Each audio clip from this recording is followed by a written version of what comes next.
What's going on, guys, and welcome to another Doctor Who review. Today I'm going to be reviewing the 10th Doctor David Tennant story, The Unicorn and the Wasp. It is the next episode in Series 4, and one that, I'll be honest, I've always quite enjoyed. I think it's definitely a filler episode, but it's one of those good filler episodes in my opinion. And yeah, I mean, spoilers I guess for my opinions, but that has kind of stayed the same after this review.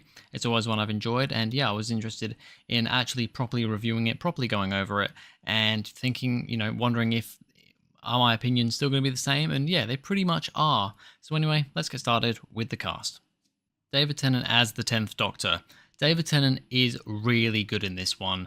The kind of him and Catherine Tate together, and even with all the cast in this one, the woman who plays Agatha Christie and everything, the dynamics between all the characters here are pretty much perfect, but especially between the Doctor and Donna. There's so many funny moments with the Doctor in this one.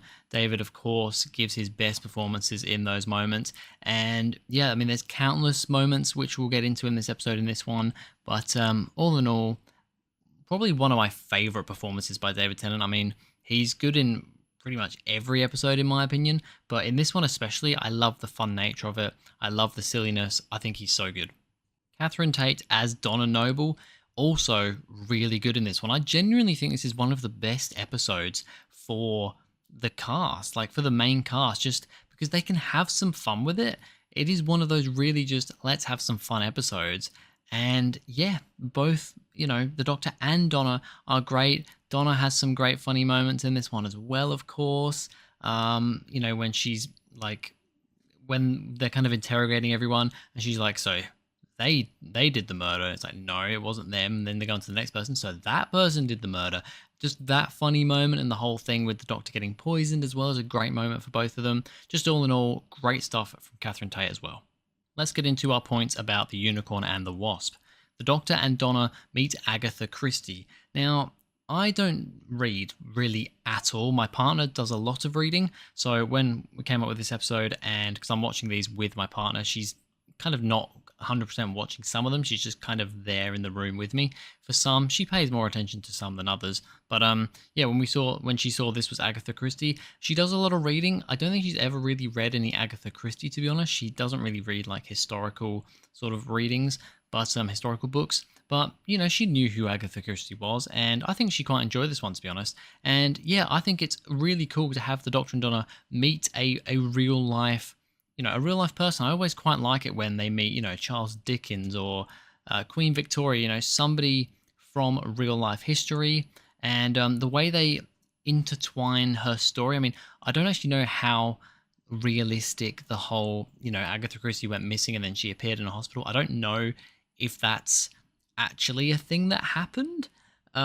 If it is, then this really, works on how that all, it really builds on that and kind of gives an explanation of, what could have happened there. If that isn't something that actually happened in real life, because honestly, I have no idea, then I guess this doesn't really make a whole lot of sense. But I assume that is something that actually happened, right? She went missing for a bit and then just reappeared. Surely, I can't see that.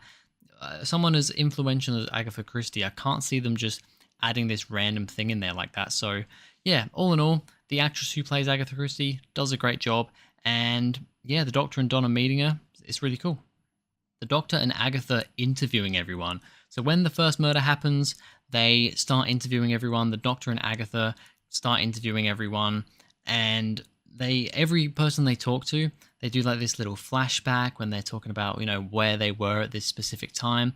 It is very much like one of those shows, like one of those like NCIS or something, but with like a whimsical, silly kind of feel and editing style to it, of course. But I love just seeing what everybody says they were doing. Of course, later on, people come out that they were lying about what they were doing, but they still didn't necessarily, have anything to do with the murders or anything. But I just like it. Really gets very quickly. You get to know these characters a lot more, and yeah, I think it's a really good way of showing this rather big cast. I mean, for a 45-minute episode, single episode, it is quite a big cast, but it gets everybody involved and, develops all the characters pretty well, I think. There's a giant wasp. So eventually they find this giant wasp. I think Donna's the one that finds it initially. She goes into this room, she finds the massive wasp. She manages to get away from it. It sticks its stinger into the door, and yeah, they get away. But there is this massive wasp. Now, it's one of those things where, real life kind of creature, but a lot bigger as a monster in Doctor Who. It's a little bit like, okay, it's a bit cheap and tacky, but I don't mind it. I don't mind the Wasp as a villain here. It's one of these stories where the monster isn't the big thing. It's the way the story's told and the characters that is the big thing with the story. So the villain, the monster itself, isn't a massive deal. So I think it being a giant wasp, while yes, looks a little bit silly, maybe some of the effects haven't aged amazingly, it works fine. The Doctor getting poisoned. I love this scene where the Doctor gets poisoned. It plays out really weirdly. The Doctor, Donna, and Agatha are all kind of sat down together, having a drink. The butler comes around and gives them a drink, and it turns out the Doctor's drink has been poisoned. Now, it makes it originally look like it was the butler that poisoned the drink. The way he kind of looks at the Doctor, it's, he gives a look as if like, oh yes, it was me that did that, but it turns out it wasn't. He had nothing to do with it in the end. But yeah, the Doctor gets poisoned, but he needs like something salty and something. Oh, what is it? So he wants something salty. That's the big thing, because yeah, they go into the kitchen. He's rummaging around. He needs something vinegary, I think, and he gets he drinks all the liquid from like a pickle jar or something. And there's some other things, and then there's a salty one, which I just think is hilarious, where Donna comes out with a bag of salt and he goes, too salty. And just that whole scene, I love that whole scene. It's manic, it's crazy, but it's hilarious. Agatha finding out everyone's secrets. So eventually, yeah, Agatha starts. This is the bit that I was talking about earlier, where Donna's were like, so they did the murder, so they did the murder. This is that bit where Agatha's piecing everything together, and she goes, this person did this and did that, and blah blah blah blah, these bad things. And you had like the guy who she's like, or who she starts like getting suspicious of, the older guy. And then he comes out and he's like, yep, it's all good. I can walk, because he's in a wheelchair. And he's like, no, I've been lying this whole time. I can actually walk. And then she's like, well, I actually was going to tell you that you were completely innocent, but all right. That's a really funny scene. But all in all, she just comes out with all these things of all these characters and things that they've done, but none of them have actually done the murder. Lady Edison got pregnant in India, and the child was a Vesperform. So Vesperform, that is the name of this wasp creature, and it is basically a human that can kind of turn into this wasp, or a wasp that can turn into a human, I guess is the better way to put it. Yeah, she basically hooked up with a guy while she was on holiday in India or whatever she was doing, and yeah, hooked up with this guy. She ended up having a child. The guy was a Vesperform. He could turn into a wasp. She had a child, and that child also could turn into a wasp.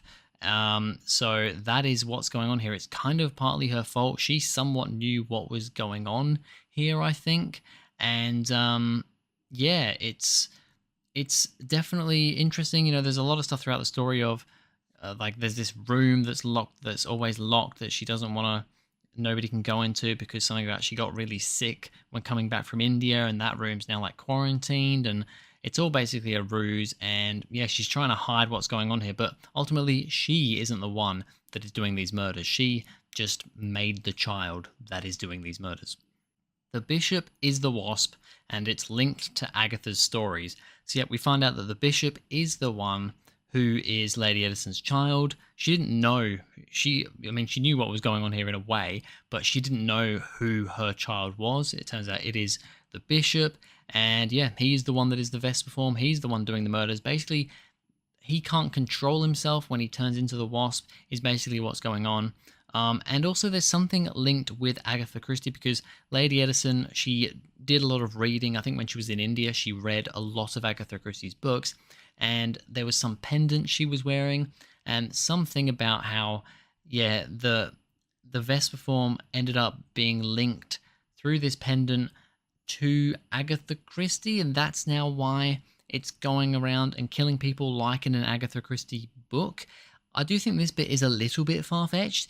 It's a little bit crazy, but you know what? It's got to tie it in somehow and get to the end that we eventually get to, so I don't hate it. They killed the wasp by drowning it. Another good moment, once everybody figures out what's going on, Agatha figures out what's going on, that kind of she is somewhat of the reason why this is happening, but not directly, of course. She ends up kind of fleeing away in her car, and she throws the pendant into the water, into like a pond. The wasp goes in after it and drowns itself. Pretty easy way to kill the wasp off, I will be honest, but hey, it works. And then because that is the Vesper form and this pendant, it's all kind of linked to Agatha Christie. When the wasp is dying, it starts basically killing Agatha as well somehow. But then in the end, the Vesper form decides to let her go and let her survive. But now she's lost all her memory, and this is how she ends up, going missing for a few days and ending up in the hospital. It kind of all comes full circle as to how that all happened. So I think, yeah, it's a little bit of a silly kind of way of doing it with this whole, link to Agatha Christie's books and stuff, but it wraps up as a pretty nice ending. So there we go. That is The Unicorn and the Wasp. I don't have a massive amount of notes on this one. I think partly just because I was enjoying it when I was watching it, that I wasn't really taking a massive amount of notes, but there's just, the good scenes. They're quite long scenes, but they're good scenes, so I didn't have a massive amount of notes to write because of that. But all in all, I really enjoyed this episode. A rating out of 10 for The Unicorn and the Wasp. I'm going to give it an 8 out of 10. I think it is a solid story. It is a filler story. There's definitely nothing absolutely amazing there. Some of the stuff is a little bit too far-fetched and weird with how the story plays out, but I think it's funny. I don't think it's too silly in that kind of humor regard. I think it's done perfectly. And it's just one of those episodes that you can just kind of stick on and have fun with. So an 8 out of 10 for The Unicorn and the Wasp. But anyway, that's going to be it for this video, guys. Thank you very much for watching. If you enjoyed, please go ahead, like and subscribe, and I'll see you guys in the next video.